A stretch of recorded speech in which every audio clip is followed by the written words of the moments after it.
প্রকাশিত হলো এসআইআর এর খসড়া তালিকা। মালদা জেলায় বাদ যাওয়ার সম্ভাবনা রয়েছে প্রায় 2 লক্ষ ভোটারের নাম। এমনটাই জানা গিয়েছে প্রশাসনের একটি সূত্র থেকে। জেলার 12টি বিধানসভা কেন্দ্রের মোট ভোটারের সংখ্যা প্রায় 32 লক্ষ, যার মধ্যে 2 লক্ষ ভোটারের নাম সম্ভাব্য বাদ চলে যাওয়ার সম্ভাবনা রয়েছে। যদি প্রশাসনের একটি সূত্র থেকে জানা গিয়েছে মালদার ভারত বাংলাদেশ সীমান্তবর্তী বিধানসভা কেন্দ্র যেমন ইংরেজ বাজার, পুরাতন মালদা, হবিপুর, কালিয়াচর, বৈষ্ণবনগর এবং সুজাপুর রয়েছে।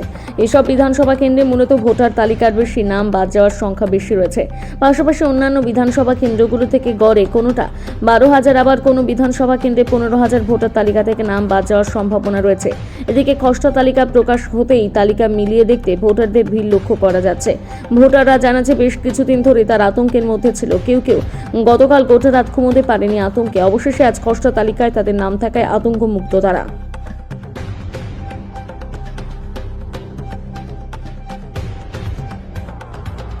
খসড়া তালিকা তো প্রকাশ হলো, কি দেখলেন? হ্যাঁ, আমরা গত রাত থেকে খুব আমরা চিন্তিত ছিলাম কি আমরা যেহেতু 3-4 জেনারেশন থেকে আমরা এখানেই বাস করি, আমাদের কি হবে না, কিন্তু আমরা সকালে চেক করার পরে দেখলাম কি না, আমাদের মোটামুটি সবারই নাম আছে, আমাদের কোনো নাম বাদ যায় না। আমরা সকাল অবধি আতঙ্ক কিনা ছিলাম, কিন্তু এখন আমরা চেক করার পরে দেখলাম আমাদের নাম আছে। মানে নির্বাচন কমিশন খুব সুন্দর কাজ করেছে, আমাদের কিনা ভালো লেগেছে। আপনার নাম? আমার নাম হচ্ছে সাজিরুদ্দিন শেখ।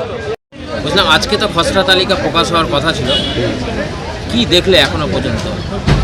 এখন আমরা দেখলাম আজকে প্রকাশিত হয়েছে এসআইআর ফর্মের, তো সাইটটা প্রচণ্ড স্লো।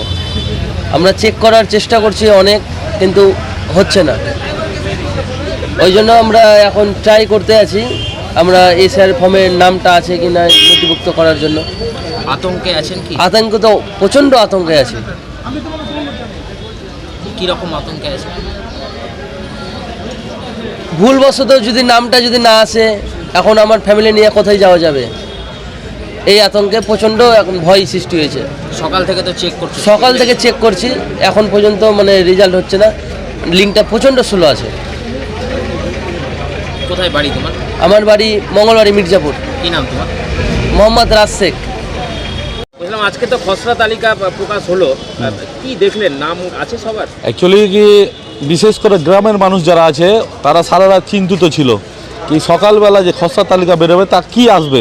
কিন্তু যখন প্রথমে কিন্তু যারা ডেথ, যারা শিফটেড, ওগুলো লিস্ট বেরিয়েছে, ওটা ঠিক ছিলই। পরে যখন অনলাইনে সার্চ করলাম, বেশিরভাগই কিন্তু আছে। ভালো কাজ করেছে নির্বাচন কমিশন, এটুকু বলতে পারি। বাদের তালিকায় খুবই কম গ্রাম অঞ্চলে বিশেষ করে। আর সংখ্যালঘুরা এটা নিয়ে একটা খুব ভয় ছিল কি সেন্ট্রাল গভর্নমেন্ট সংখ্যালঘুদের ওপরেই নাকি এটা খুব পড়বে, কিন্তু লিস্ট দেখার পরে ওইটুকু একটাও মনে হয়নি যে এটা সংখ্যালঘুদের ওপরে খুব পড়েছে। কারণ সংখ্যালঘুরা সার্চ করে দেখেছে কি প্রত্যেকেরই নাম আছে। আপনারা আতঙ্কে ছিলেন, কিন্তু এখন অবশ্যই সারা রাতই আতঙ্কে ছিলাম কি লিস্টে কি আসবে, কিন্তু লিস্ট দেখার পরে ভালো লাগছে কি সবার নাম আছে, আতঙ্ক মুক্ত হয়েছে। হ্যাঁ। আপনার নাম? সেনাউল ইসলাম।